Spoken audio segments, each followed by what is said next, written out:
Hello, good evening, नमस्कार। मैं हूँ आरती राय। गुरुस्थल के इस यूट्यूब चैनल में आप सभी लोगों का स्वागत है।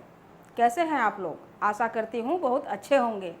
और भाई, क्या हाल चाल है, बताएं आप लोग। देखिए, वीडियो थोड़ी देर हो गई है मेरे जाने में आप लोगों के पास, और आज से मैं भारतीय इतिहास को एकदम क्रम से शुरू कर रही हूँ। पहले मैं प्राचीन भारत को पढ़ाऊँगी, फिर मध्यकाल को, फिर आधुनिक भारत को। इन तीनों को बारी बारी से मैं पढ़ाऊँगी। यहाँ पर मैंने आज भारतीय इतिहास का जो पाठ्यक्रम होता है, सिलेबस, उसको मैंने लिख दिया है। यहाँ देखिए, ये है प्राचीन भारत का इतिहास, मध्यकाल का इतिहास और आधुनिक भारत का इतिहास। इन तीनों को मैंने यहाँ पर लिखा है। और अब मैं थोड़ी देर के लिए मैं हट जा रही हूँ, आप लोग इसका स्क्रीनशॉट ले लीजिए, ठीक? नहीं तो ये जब मैं इस पर कुछ बताऊंगी ना तो बहुत हौच पौच हो जाएगा, ठीक?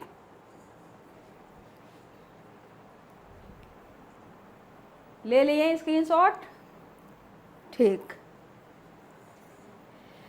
हाँ, देखिए, अब हमने आपको अभी बताया कि हमारा जो भारतीय इतिहास है वह 3 भागों में बांट के पढ़ा जाता है। ये 3 भागों में क्यों बांट के पढ़ा जाता है? इतिहासकारों ने अध्ययन की सुविधा के लिए, यानी हमें पढ़ने के लिए, और उसको बहुत 3 भागों में बांट दिया। और ये सच कहें तो ये 3 भागों में वास्तव में बहुत सही तरीके से, क्योंकि इन तीनों में हमेशा सामाजिक, राजनीतिक, आर्थिक, ये सारे जितने भी हैं सब अलग अलग आते हैं। प्राचीन में बिल्कुल अलग, मध्यकाल में अलग एकदम हो जाता है, आधुनिक में एकदम अलग हो जाता है। अब हम बारी बारी से पढ़ेंगे। यहाँ पर देखिए, हमने सबसे पहले क्या लिखा है? यहाँ पर हमने सबसे पहले प्राचीन इतिहास लिख दिया है, ठीक? प्राचीन इतिहास। अब यहाँ पर हमने मध्यकालीन इतिहास लिख दिया है। आप लोगों को दिखाई दे रहा है ना? अब यहाँ पर आधुनिक भारत, आधुनिक भारत का इतिहास हमने लिखा है। अब प्राचीन भारत के इतिहास में जो हमारा जिस क्रम से हम पढ़ेंगे उस क्रम को हमने लिख दिया है। क्रम का मतलब ये है कि हमारा पाठ्यक्रम, सिलेबस। इस प्राचीन भारत के इतिहास में सबसे पहले हम क्या पढ़ेंगे? प्राचीन भारतीय इतिहास के अध्ययन के स्रोत। यानी कि ये जो प्राचीन भारतीय इतिहास के अध्ययन के स्रोत हम पढ़ेंगे, ये वाला प्राचीन भारतीय इतिहास के अध्ययन के स्रोत। प्राचीन भारत में जितने भी इतिहास में हम कैसे समझेंगे? देखिए, प्राचीन भारत के अध्ययन के स्रोत होता है, यानी सोर्स, कैसे हम जाने। उसमें 2 तरीके का, एक तो होता है साहित्यिक स्रोत और दूसरा होता है पुरातात्विक स्रोत। साहित्यिक स्रोत में देसी साहित्य और विदेशी साहित्य जो आते हैं, और धर्मेत्तर साहित्य, लौकिक साहित्य। और पुरातात्विक स्रोत में क्या आता है? पुरातात्विक स्रोत में हमारे मृदभांड, अभिलेख, मुहरे, चित्रकला, मूर्तिकला, स्थापत्य कला, उस समय काल में जो ये सब चीज़ें बनी, जैसे साहित्य लिखी गई और अभिलेख जैसा है, स्थापत्य कला है, मुहरे जो प्राप्त हुए, उनके आधार पर इतिहासकारों ने इतिहास को क्रमबद्ध तरीके से लिखा है। इसलिए हम यहाँ पर प्राचीन भारत के इतिहास के अध्ययन के स्रोत पढ़ते हैं। जब स्रोत क्या क्या है ये हम आपको पढ़ाएंगे एक एक करके, बारी बारी से। आज मैं आप लोगों को सिर्फ सिलेबस की जानकारी दे रही हूँ, ठीक? उसके बाद आता है हमारा पाषाण काल। ये क्या है? पाषाण काल। पाषाण काल में क्या है? पाषाण काल में हम जब मानव का विकास होता है, यानी कि विकास के चरण में जब रहता है, जब बंदर से इंसान, मनुष्य जब बनता है ना, विकासवाद, जो विकास की प्रक्रिया जो धीमे धीरे चलती है। पहले क्या था? बंदर लोग थे, उनके बंदर लोग सोच रहे थे कि भाई हम थोड़ा क्यों नहीं 2 पैर पे हो जाएं, 4 पैर के बजाय 2 पैर पे चले, हर चीज़ एक हाथ से उठा करके हम खा लें। तो उन्होंने धीरे धीरे संघर्ष किया, उनकी रीढ़ की हड्डी सीधी हो गई। जब सीधी हो गई तो क्या हुआ? आदि मानव, ठीक? उसी आदि मानव से हम बने हुए हैं। और एक देखिए, आपको लोगों को मैं एक बता दूं कि संघर्ष जो है ना, हमेशा प्रयत्न किसी चीज़ की करते रहना चाहिए। जिन बंदरों ने 2 पैर पे खड़े होने के लिए संघर्ष किया, प्रयत्न किया, वो आदिमानव बने, आदिमानव से इंसान हो गए। और जिन्होंने संघर्ष नहीं किया वो आज भी बंदर हैं। आप लोग देख रहे होंगे बंदरों को ना। इससे यह सीख मिलती है कि इंसान को हमेशा प्रयत्नशील रहना चाहिए। ठीक, तो ये जो पाषाण काल है इसको हम क्या कहते हैं, इस पाषाण काल को कहते हैं स्टोन एज। यानी कि इस समय का जो मानव था वो पत्थर के ही उसके औजार थे, पत्थर से वो शिकार करता था, पत्थर के घर थे और जो भी चीज़ें थी सब पत्थर पत्थर थे। तो इसको हम बहुत ही अच्छे तरीके से पाषाण काल को यानी स्टोन एज को देखेंगे। दूसरा आता है ताम्र पाषाणिक संस्कृति, नहीं तीसरे नंबर पे आता है, यह तीसरे नंबर पे आता है ताम्र पाषाणिक संस्कृति। इसको क्या कहते हैं, इसको कहते हैं चालकोलिथ कल्चर। यानी कि उस समय का जब मानव थोड़ा सा आगे बढ़ गया था, उस समय तांबे का आविष्कार हो गया था और उस समय तांबे के आविष्कार हो गया था, तांबे के भी औजार थे, पत्थर के भी औजार थे, अपना जनजीवन धीरे धीरे चल रहा था विकासवादी। तब भी विकासवादी प्रक्रिया, जब हम ताम्र पाषाण पढ़ाएंगे और ये पाषाण काल पढ़ाएंगे ना, तो हम आप लोगों के बड़े अच्छे से रूपरेखा बताएंगे कि किस तरीके से। यहाँ सिर्फ आपको हम पहले भी जानकारी दिए कि ये सारा चीज़ हम सिर्फ सिलेबस बता रहे हैं आज। ठीक, उसके बाद हमारा आता है, क्या आता है, वैदिक संस्कृतियाँ, यानी कि इंडस वैली सिविलाइजेशन। ये वैदिक संस्कृतियाँ जो होता वैदिक संस्कृतियाँ बाद में आएगा। ये ताम्र पाषाणिक संस्कृतियाँ के बाद हमारा आएगा चौथे नंबर पे हड़प्पा सभ्यता। ये हड़प्पा सभ्यता बहुत ही पुरानी सभ्यता थी, यानी कि नगरीय सभ्यता थी। नगरीय सभ्यता, जब ये सभ्यता का जब विकास नहीं हुआ था, जब नहीं पता चला था कि हड़प्पा सभ्यता को सिंधु घाटी सभ्यता कहते हैं। ठीक, तो जो हमारा इतिहास था ना वो वैदिक काल से ही शुरू हो रहा था। जब अंग्रेज यहाँ पर आए और रेल की पटरियाँ जब बिछा रहे थे, तो उसी रेल की पटरियों को बिछाने के दौरान इस सभ्यता को पाया गया। तो उस समय उन लोगों ने इतने महत्व नहीं दिया, अंग्रेज़ों ने वहाँ के ईंटें को उखाड़ा और रेल के पटरियों में लगा दिया अपना। बहुत सारी चीज़ें ध्वस्त भी हो गई उस समय, फिर भी जितनी ही खुदाई में उत्खनन में वो बहुत अच्छे से संस्कृतियाँ मिली है, सभ्यता मिली है। एक बहुत अच्छा, कभी आप लोगों को मौका मिले तो वहाँ पे घूम के आइएगा। ठीक, तो यहाँ पर हम हड़प्पा सभ्यता जो एक नगरीय सभ्यता था, उस समय जैसे आज के वर्तमान में जिस तरह से शहर बसे हुए हैं ना, वैसे वहाँ पर था, बहुत अच्छी व्यवस्था थी। ठीक, तो हम जब हड़प्पा सभ्यता का जब क्रम से आएंगे चौथे नंबर पे, तो हम हड़प्पा सभ्यता को पढ़ाएंगे। फिर हड़प्पा सभ्यता के बाद हमारा है वैदिक संस्कृतियाँ, यानी कि इंडस वैली सिविलाइजेशन। ठीक, इस वैदिक संस्कृति में दो भाग होते हैं, हम इसे दो भाग में पढ़ेंगे। एक पहला भाग है हमारा ऋग्वैदिक काल। इस ऋग्वैदिक काल को पूर्व वैदिक काल भी कहा जाता है और इसका जो समय है 1500 से 1000 ईसा पूर्व। ये देखिए उल्टा है, यहाँ पहले 1500 आ गया, ये है ईसा 1000 आ गया, ये उल्टा है। एक हमने वीडियो भी बनाई है ईसा पूर्व और ईस्वी में अंतर, आप लोग चाहें तो उसको देख सकते हैं कि कैसे बना हुआ है। ठीक, उसके बाद ये दूसरा जो भाग है इसका उत्तर वैदिक काल। ये उत्तर वैदिक काल 1000 से 600 ईसा पूर्व आता है। यहाँ पर इसमें 500 सालों का अंतर है। ये ऋग्वैदिक कालीन के बारे में हम थोड़ी सी एक और वीडियो बनाए थे, भारत का नामकरण। उसमें जनों का विस्तार है कि कैसे एक परिवार कुल बनता है, कुल का मुखिया कुलूप से ग्राम बनता है, ग्रामणी से फिर विश्व बनता है, विश्वपति से जन बनता है, फिर इस तरीके से फिर वही जन आगे जाके क्या बनता है, महाजनपद बनता है, फिर महाजनपद से क्या बना, फिर राज्य बनता है। ठीक, तो जब हम वैदिक सभ्यता पढ़ लेंगे, वैदिक संस्कृतियाँ हम पढ़ लेंगे, तो उसके बाद फिर क्या धीरे धीरे इस समय क्या होता है, वैदिक मतलब कि धर्म बहुत ज़्यादा केंद्र में धर्म होता है। उसके बाद आप ये समझ लीजिए यहाँ पर धर्म है, धर्म, इसके बाद केंद्र में सभी लोग हैं, मनुष्य। ठीक, यहाँ पर केंद्र में धर्म होता है। धर्म क्या कहता है, धर्म के हिसाब से इंसान चलता था। धर्म में अगर कोई चीज़ लिखा है कि नहीं ये नहीं होना चाहिए, तो उसके लिए वो एक अच्छा बात नहीं माना जाता था, उसको पश्चाताप करना पड़े वगैरह वगैरह बहुत सारी चीज़ें थी।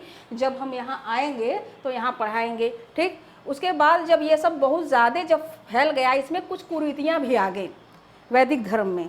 देखिए, जब हम बता रहे हैं कि वैदिक संस्कृति जो थी 1500 से 1000 आई, बहुत अच्छी स्थिति थी। उस समय महिलाओं की स्थिति बहुत अच्छी थी, सभी लोग अच्छे थे। उसके बाद 500 सालों के बाद उत्तर वैदिक काल आया। उत्तर वैदिक काल में बहुत सारी चीज़ परिवर्तन हो गए, स्त्रियों की स्थिति उसमें अच्छी नहीं रही, बहुत निरंतर गिरावट आता रहा और आज भी है। पर ऐसा नहीं है, अब थोड़ा सुधार है, क्योंकि मैं भी खुद एक औरत हूँ, तो अगर मैं आपके सामने आज पढ़ा रही हूँ तो इसका मतलब कि सुधारवादी प्रक्रिया है महिलाओं को लेकर, ठीक है, पर फिर भी बहुत ज़्यादा नहीं है, ठीक है।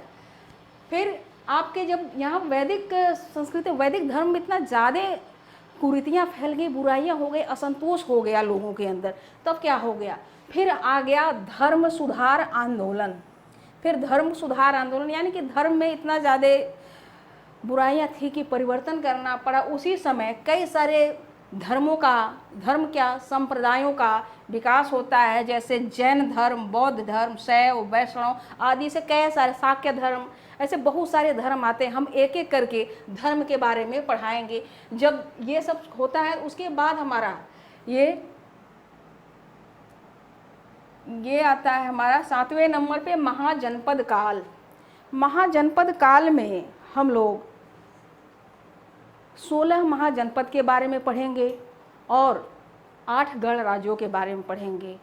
हमने आपको बताया कि जन था एक कबीलाई समाज था, जन में बहुत सारे लोग रहते, संख्या थे, उसी जन से जनपद बना और जनपद से क्या हुआ, महाजनपद बना। तो उस समय 16 महाजनपद बहुत शक्तिशाली हुआ करते थे। 16 महाजनपद कौन कौन से हैं, उनकी राजनीतिक स्थिति कैसी थी, समाज कैसा था, धर्म कैसा था उस समय, ये सारी जानकारियाँ हम आपको जब इसका समय आएगा, जब इसे हम पढ़ाएंगे ना महाजनपद काल, तब मैं पढ़ाऊंगी।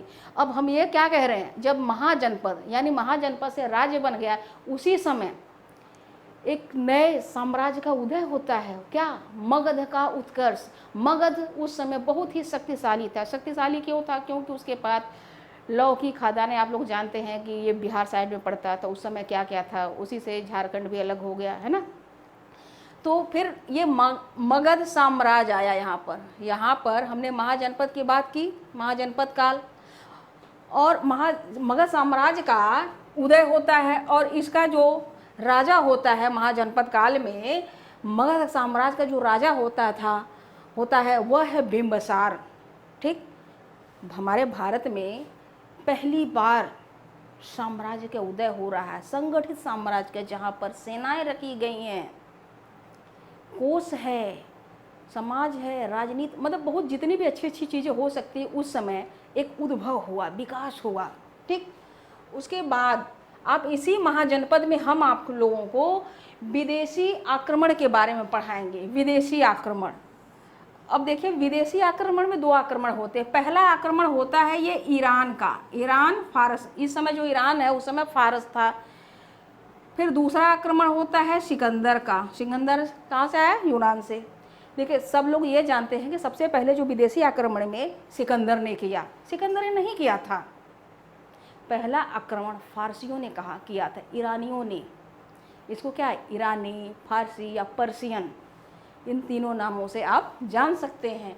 जब ये हुए उसके बाद सिकंदर का आक्रमण होता है। जब सिकंदर का आक्रमण होता है उसी समय आप समझ लीजिए कि नंदवंश रहता है, मौर्य जो चंद्रगुप्त मौर्य शासन व्यवस्था में बनाने में कोशिश में जद्दोजहद लगाए रहता है। आपके जो उनके गुरु चाणक्य होते हैं, वो चाणक्य उनको राजा बनाने का, आप लोग कई सारे सीरियल वगैरह आते हैं, देखे होंगे। ठीक, उसके बाद हम यहाँ जब मगध साम्राज्य जब हम पढ़ेंगे, उसमें विदेशी आक्रमण, विदेशी जब आए तो हमारे समाज में, संस्कृति में क्या क्या परिवर्तन हुए, कैसे हुआ, ये सारा चीज़ हम देखेंगे। उसके बाद हम पढ़ेंगे संगम काल।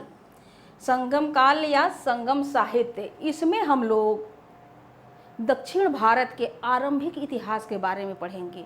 उस समय के जो वहाँ के राजवंश थे, जो लेखक होते थे, जो साहित्यकार हुए, वो किसी न किसी राजवंश के राजाश्रय में रहते थे। वो कैसे कैसे उन्होंने अपने पुस्तकों को लिखा, किस पुस्तक के, किस ग्रंथ के क्या लेखक हैं उनके नामों के बारे में देखेंगे, एक एक करके हम चर्चा करेंगे, ठीक है।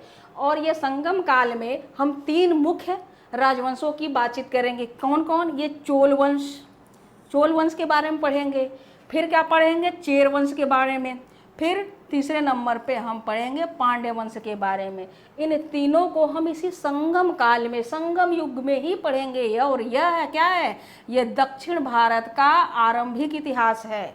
उसके बाद हम मौर्य वंश पढ़ेंगे। मौर्य वंश, मौर्य वंश यानी मौर्य काल। मौर्य वंश के संस्थापक कौन थे? मौर्य वंश के संस्थापक चंद्रगुप्त मौर्य थे। इसी में अशोक महान भी आता है। इनकी शासन व्यवस्था बहुत ही सुदृढ़ थी, अच्छी थी।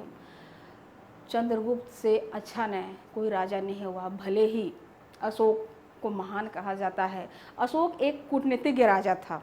उसने अपनी शासन व्यवस्था सुदृढ़ करने के लिए सारी नीतियाँ अपना रखी थी, ठीक। और लेकिन ये चंद्रगुप्त मौर्य एक बहुत ही सुलझा हुआ, उसने जहाँ जहाँ इतने अच्छे अच्छे राज्य किए ना, शायद कोई कर नहीं पाया, ठीक। उसके बाद हम मौर्य वंश के बाद क्या देखेंगे? मौर्य वंश के बाद हम मौर्योत्तर काल देखेंगे। इस मौर्योत्तर काल में मौर्य के बाद जो भी देखो छोटे छोटे राजवंश हैं, ठीक, उसमें 2 तरीके के, मौर्योत्तर काल में 2 तरीके के राजवंश होते हैं। उस समय क्या होता है कि कुछ विदेशों, यहाँ देखिए विदेशी आए, उसके बाद और भी विदेशी आते हैं। उस समय यहाँ के जो देशी हैं वो देशी, सबसे पहले मौर्योत्तर काल 2 भागों में हम बांट के पढ़ेंगे। पहला देशी राजवंश, ये हम देशी राजवंश पढ़ेंगे। देशी राजवंश में क्या पढ़ेंगे हम? शुंग वंश, कर्ण वंश, चेदी वंश, सातवाहन वंश, 1 2 3 4, इन 4 वंशों के बारे में हम मौर्योत्तर काल में, ये देशी राजवंश हैं। उसके बाद विदेशी लोग भी आए। विदेशी कौन आए? विदेशी मूल के राजवंश। विदेशी मूल के राजवंशों का भी हम इतिहास पढ़ेंगे। कौन? इंडो ग्रीक, यूनानी, यवन। यह इंडो ग्रीक, यूनानी, यवन को हम पढ़ेंगे। उसके बाद इंडो ग्रीक ये है, इंडो ग्रीक, यूनानी, ये क्या है? शक वंश, ठीक। ये पहलव, एक दक्षिण भारत में पल्लव वंश भी है, ठीक। इसे पहलव और पल्लव में मिलाना नहीं है, ठीक। उसके बाद क्या है? ये देखो विदेशी मूल के एक बहुत बड़ा राजवंश था कुषाण वंश। इस कुषाण वंश का एक प्रतापी शासक था। क्या नाम था उसका? कनिष्क। कनिष्क के राज्यारोहण के समय उन्होंने, कनिष्क ने एक शक संवत जारी किया था। कब? 78 ईस्वी में, यानी 78 ईस्वी में शक संवत जारी किया। और वह शक संवत हमारे भारत सरकार ने उसे आधिकारिक रूप से मान्य किया है, ठीक। उसके बाद हम पढ़ेंगे गुप्त वंश। ये गुप्त वंश एक ऐसा समय आता है कि इस समय इसमें गुप्त वंश का एक प्रतापी शासक होता है समुद्रगुप्त, जिसे भारत का नेपोलियन कहते हैं। ये इस गुप्त वंश में देखिए, गुप्त जितने भी शासक थे सब अच्छे अच्छे काम किए। अब गुप्त वंश ऐसा समय था उस समय कि उस समय ये वर्ण व्यवस्था एक प्रकार से टूटी। उस समय एक नए नए चीज़ों का उद्भव होता है। एक किसान भी क्षत्रिय हो सकता है और एक क्षत्रिय भी किसान हो सकता है। एक किसान ब्राह्मण हो सकता है, ब्राह्मण यानी कि अध्ययन अध्यापन का कार्य कर सकता है। एक क्षत्रिय अध्ययन अध्यापन का कार्य कर सकता है, यानी कि कोई भी कुछ भी कर सकता है। ऐसा नहीं कि यह इस जात का, इस वर्ण का है तो वो यही कार्य करेगा, ऐसा नहीं था। सब चेंज हुआ, सब बदलाव हुआ। और जब यहाँ पर हम आएंगे ना तो बहुत अच्छे से इसकी चर्चा करेंगे। और इसी गुप्त वंश में एक नए वर्ग का भी उदय होता है। उसका नाम आप लोग जानते हैं, कायस्थ। और ये बहुत ही पढ़े लिखे लोग होते हैं, ठीक, बुद्धिमान होते हैं। और इसी गुप्त वंश में गुप्त एम्पायर जब हम पढ़ेंगे तो उसी समय हमें पहली बार सती प्रथा का भी चर्चा मिलती है, उल्लेख मिलता है, ठीक। उसके बाद गुप्तोत्तर काल। अब ये गुप्तोत्तर काल आता है। इस समय भी छोटे छोटे राजवंश भी होते हैं। इसी में गुप्तोत्तर काल में ही हम हर्ष को देखेंगे। कन्नौज का शासक हर्ष था। हर्ष अपनी बहन के यहाँ आया था वो, ठीक। वैसे वो मौखरी वंश का शासक था। वो आपके थानेश्वर के समय, थानेश्वर जगह आज का शायद हरियाणा वगैरह में पड़ता है, हरियाणा में ही पड़ता है भाई, हाँ ठीक है, हरियाणा में पड़ता है। वह अपनी बहन को यहाँ सपोर्ट करने के आया था और यहीं पर बहन को सपोर्ट करते करते वह खुद राजा बन बैठा। और हर्षवर्धन ने अपना जो राज्याभिषेक किया था 606 ईस्वी में किया था, ठीक। फिर उसी हर्षवर्धन जब कन्नौज का राजा था ना, तो कन्नौज की शक्ति इतनी बढ़ा दिया था, इतना मतलब वैभवशाली कन्नौज हो गया था कि हर कोई कन्नौज पे शासन करना चाहता था। जैसे एक समय मगध में साम्राज्य था, मगध साम्राज्य, उसी तरीके से ये हर्षवर्धन के समय कन्नौज मतलब हो गया था। हर कोई यहाँ पे आक्रमण करके उसको हासिल करना चाहता था। उसी समय त्रिकोणी संघर्ष भी होता है और ये कि कैसे कैसे क्या क्या होगा हम पढ़ेंगे। उस समय बहुत सारे लेखक भी आते हैं, कौन क्या क्या कैसे किए, हम सारी जानकारी करेंगे, ठीक। उसके बाद हम क्या पढ़ेंगे, ये पढ़ेंगे राजपूत वंश, ठीक। उसके बाद राजपूत वंश भी, राजपूतों का उदय होता है। ये जब राजपूत आते हैं ना, तो उस समय के जो समय काल होता है वो आपको पूर्व मध्यकाल भी माना जाता है।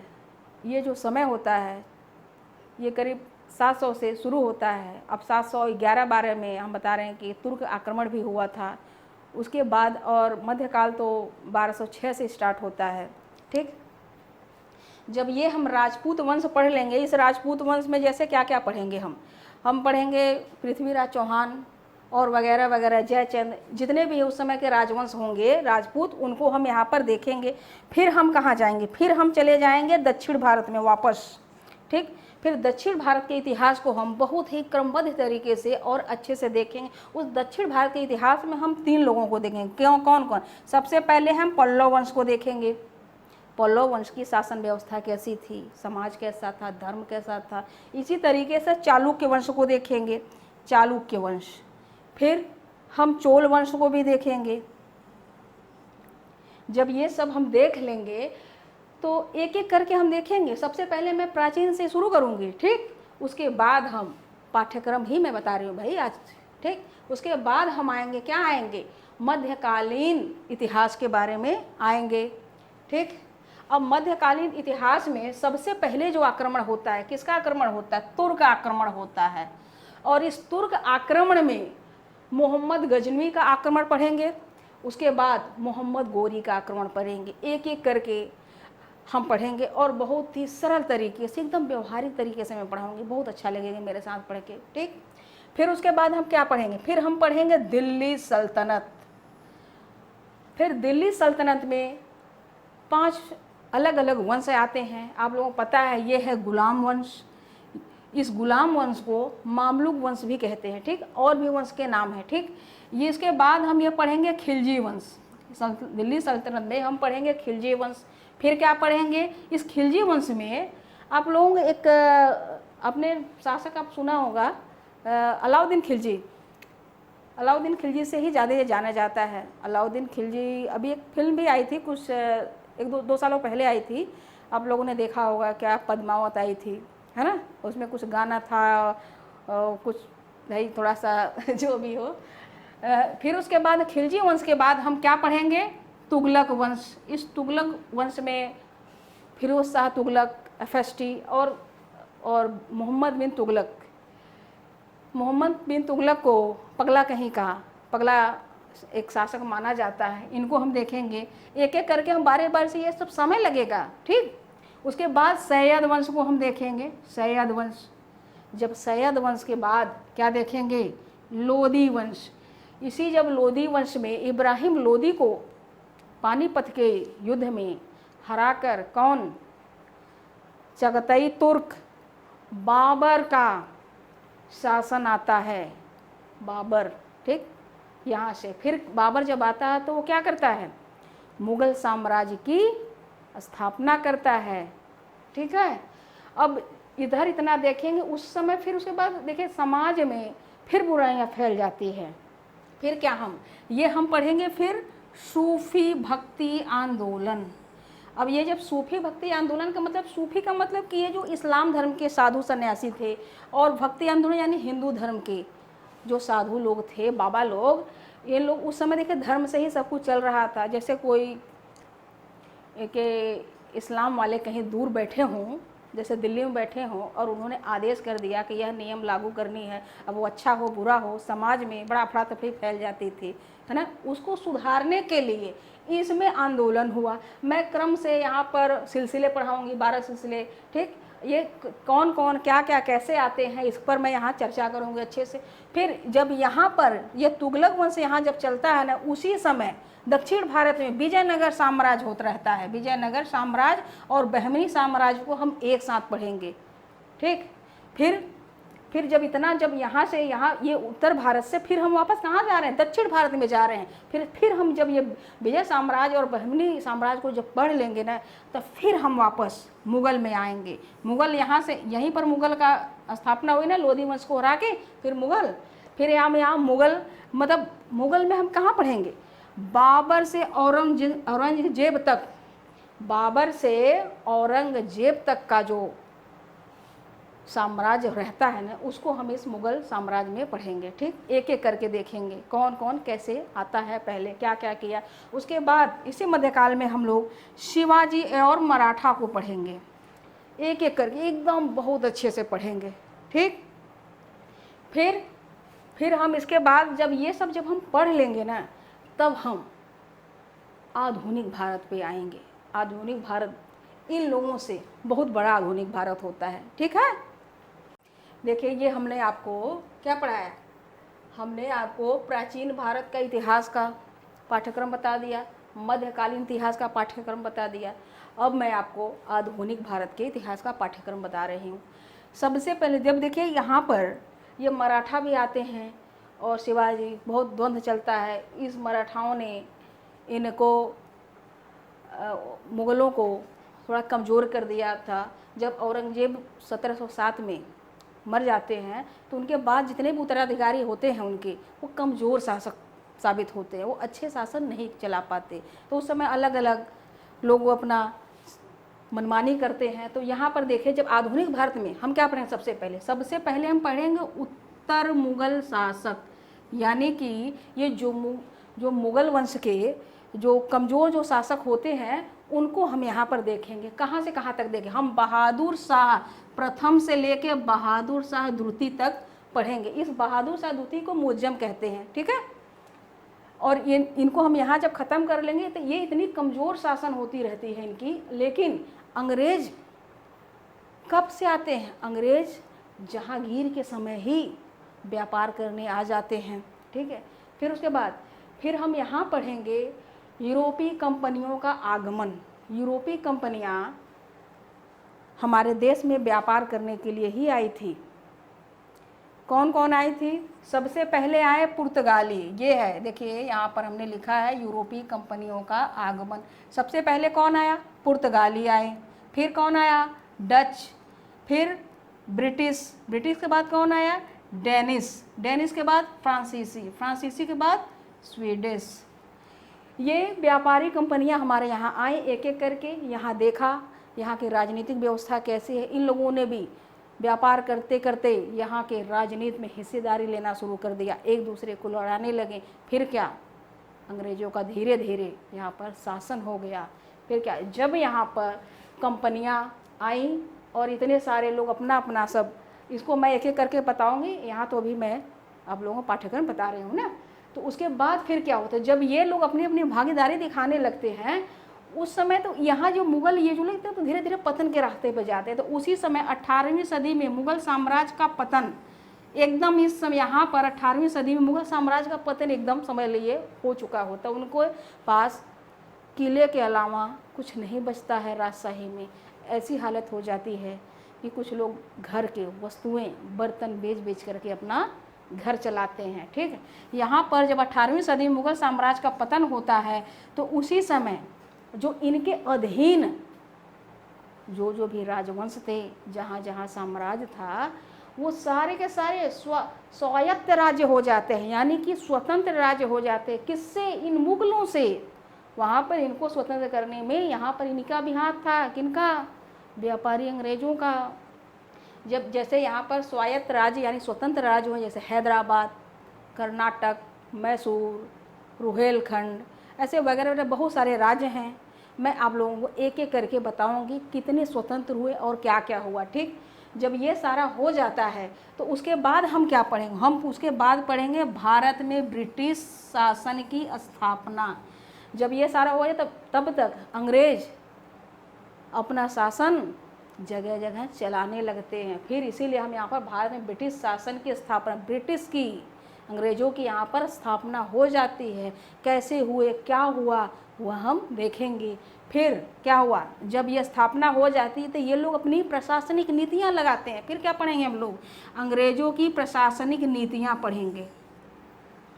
अंग्रेज़ों ने अब हमारे भारत में यहाँ के लोगों पर किस तरीके से शासन किया, क्या कौन कौन सी नीतियाँ लगाईं, क्या क्या किया, अर्थव्यवस्था किस तरीके से हुई, यहाँ से वो लोग धन लेके अपने देश से ले जाते थे। फिर जब हम प्रशासनिक नीतियाँ पढ़ लेंगे तो उसके बाद अंग्रेज़ों की आर्थिक नीतियाँ भी पढ़ेंगे। उन्होंने हमारे अर्थव्यवस्था में किस तरीके से छेड़छाड़ किया। हमारे यहाँ जो किसान लोग थे, हमारे ज़मीन यहाँ पर जमींदार वर्ग था, राजा महाराजा थे, उन लोगों किस तरीके से क्या हुआ, आर्थिक नीतियाँ क्या अपनाई। इन्होंने ज़मीन पर क्या किया, अस्थायी बंदोबस्त लागू कर दिया। इस पर टैक्स लेते थे, कर व्यवस्था। ठीक, पहले 1 साल लगाया, फिर 10 साल, फिर क्या किया, हमेशा के लिए लगा दिया। 3 तरीके का लगाया था अलग अलग जगह। अस्थायी बंदोबस्त लगाया, फिर क्या लगाया, रैयतवाड़ी बंदोबस्त, फिर महलवाड़ी बंदोबस्त। ये सारे टैक्स लगाए किस पर, ज़मीनों पर जो किसान कृषि होता था। हम ये और ये कैसे कैसे हुआ ना, ये सब चर्चा तो हम करेंगे। ठीक, उसके बाद क्या होता है, उसके जब ये सारे हो जाता है तो यहाँ की जनता में ना असंतोष एकदम फैल जाता है कि खेत हमारा है, टैक्स हम उनको दें, ऐसा नहीं होना चाहिए। बहुत ज़्यादा असंतोष हो जाता है। तो उसी समय ब्रिटिश शासन के विरुद्ध जन आंदोलन होता है। और जन आंदोलन में कौन कौन भागीदार होते हैं, जन आंदोलन में शामिल कौन होते हैं, किसान होता है।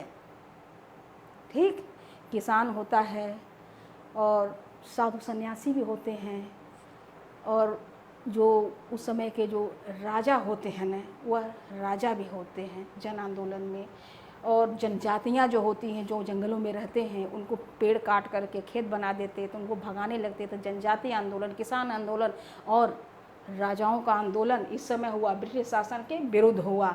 उसके बाद क्या आएगा, इतना से भी जब नहीं हुआ तो और इनकी चरम सीमा बढ़ी अंग्रेज़ों की। फिर क्या हुआ, असंतोष और फैल गया। ये लोग धर्म में हस्तक्षेप करने लगे, समाज में, राजनीति। फिर क्या हुआ, 1857 का विद्रोह हुआ।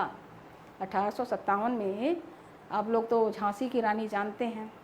बहुत सारी औरतों को, अगर औरतें बहादुरी काम करती हैं तो लोग बोलते हैं बड़ी झांसी की रानी है। क्यों, तो उसी समय 57 में झांसी की रानी की तलवार चमक उठी थी। यहाँ पर देखिए बहुत बड़ा विद्रोह हुआ था। यहाँ पर तब तक इतनी शासन व्यवस्था में क्या हुआ, कैसे हुआ, मंगल पांडे की बात है ना, मेरठ, और जहाँ जहाँ पर जितने भी हुए मैं एक एक करके यहाँ पर चर्चा करूँगी 1857 के विद्रोह में। ठीक, उसके बाद क्या होता है, फिर सामाजिक धार्मिक सुधार आंदोलन होता है। इस समय के जो बुद्धिजीवी वर्ग थे, जैसे राजा राम मोहन राय, दयानंद सरस्वती, विवेकानंद और एनी बेसेंट और वगैरह वगैरह बहुत सारे लोग, यहीं पर हम पढ़ेंगे धार्मिक सामाजिक सुधार आंदोलन। जब यहाँ पर क्या है कि धर्म से चल रहा था, केंद्र में धर्म था, दुनिया इंसान उसके आगे थी, किनारे किनारे थी। तो इन्होंने कहा कि अगर हमें अपने समाज में, अपने शासन व्यवस्था में सुधार करना है तो एक अच्छा रास्ता है धर्म का। तो उस धर्म में उन्होंने परिवर्तन करना शुरू किया कि धर्म में कैसे, दयानंद सरस्वती ने क्या कहा, वेदों की ओर लौटो। विवेकानंद ने, राजा राम मोहन अपने अपने तरीके से समाज में परिवर्तन लाने की कोशिश की, क्या क्या किया, कैसे कैसे किया, यहाँ पर हम पढ़ेंगे। ठीक, धर्म के माध्यम से सुधार करने का प्रयास किया गया, अंग्रेजों के विरुद्ध आंदोलन भी किया गया। उसके बाद हम क्या पढ़ेंगे, उसके बाद हम ये 10वें नंबर पे राष्ट्रीय आंदोलन पढ़ेंगे। राष्ट्रीय आंदोलन, यह राष्ट्रीय आंदोलन बहुत बड़ा चैप्टर है। ठीक है, इसको 3 चरणों में बांट के हम लोग पढ़ेंगे। और ये राष्ट्रीय आंदोलन कब से कब तक होता है, ये राष्ट्रीय आंदोलन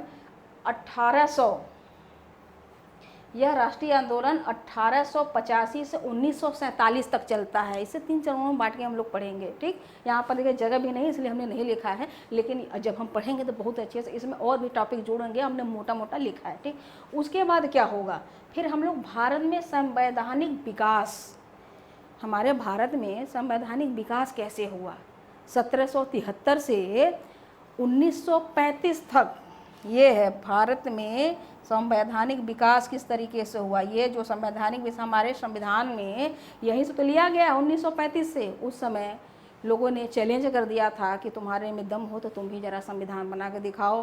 तो क्या क्या हुआ, कैसे कैसे हुआ, यहाँ पर हम देखेंगे संवैधानिक विकास में। यहीं से हमारा समझ लीजिए एक यहाँ पर लोकतंत्र की शासन व्यवस्था किस तरीके से बदली है, हमारा संविधान इस समय जैसे बाबा साहब अम्बेडकर ने लिखा लागू कैसे हुआ, वो कहाँ से प्रेरणा लिया गया, 1935 का अधिनियम का, बहुत सारी बातें आज भी हैं। ठीक, यहाँ पर हम देखेंगे। उसके बाद क्या देखेंगे, फिर हम देखेंगे भारत में गवर्नर जनरल वायसराय कि जो भारत में अंग्रेज के जो गवर्नर थे, बाद में वही गवर्नर जनरल बन जाता है, फिर वायसराय बन जाता है। वो अपने समय काल में क्या क्या नीतियाँ अपनाया, कैसे शासन किया, आर्थिक स्थिति कैसी थी, सामाजिक कैसा था, उन्होंने क्या क्या किया भारत के लिए, अपने देश के लिए, वह सारा हम एक एक करके देखेंगे। ठीक, यहाँ पर उसके बाद हम क्या करेंगे, क्रांतिकारी आंदोलन देखेंगे। क्रांतिकारी आंदोलन, आपको पता है कि हमारे देश में क्रांतिकारी खूब गर्म दल नरम दल के जब थे ना, तो कौन कौन किस तरीके से क्रांतिकारी आंदोलन हुए, कैसे किया, ये सारा कुछ हम यहाँ पर देखें। उसके बाद वामपंथ का विकास भी भारत में होता है, कैसे हुआ, क्यों हुआ, यह सारा कुछ हम देखेंगे। देखिए इतने सारे हमने आपको, अगर जिसने स्क्रीनशॉट नहीं लिया है ना वह एक बार फिर से ले ले।